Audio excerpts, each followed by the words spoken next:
ہم کریں گے ہر مظلوم کی حمایت۔ السلام علیکم، میں ہوں حرین فاطمہ اور آپ دیکھ رہے ہیں حمایتی نیوز HD چینل۔ نظر ڈالتے ہیں آج کی اہم خبروں پر۔ مہنگائی سے پریشان عوام کے لیے اچھی خبر ہے کہ وزیر اعظم نے پیٹرولیم مصنوعات کی قیمتوں میں کمی کی منظوری دے دی۔ وزیر اعظم شہباز شریف نے پیٹرول کی قیمت میں بڑی کمی کر دی۔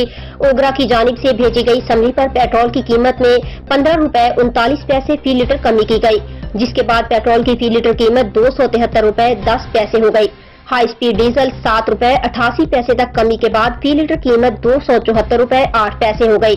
لائٹ ڈیزل کی قیمت میں 7 روپے 54 پیسے فی لیٹر تک کمی کی گئی ہے، جس کے بعد لائٹ ڈیزل فی لیٹر قیمت 161 روپے 17 پیسے مقرر کی گئی ہے۔ مٹی کے تیل کی قیمت میں 9 روپے 86 پیسے کمی کے بعد فی لیٹر قیمت 173 روپے 48 پیسے ہو گئی۔ پیٹرولیم مصنوعات کی قیمتوں میں رد و بدل کا نوٹیفیکیشن جاری کر دیا گیا ہے۔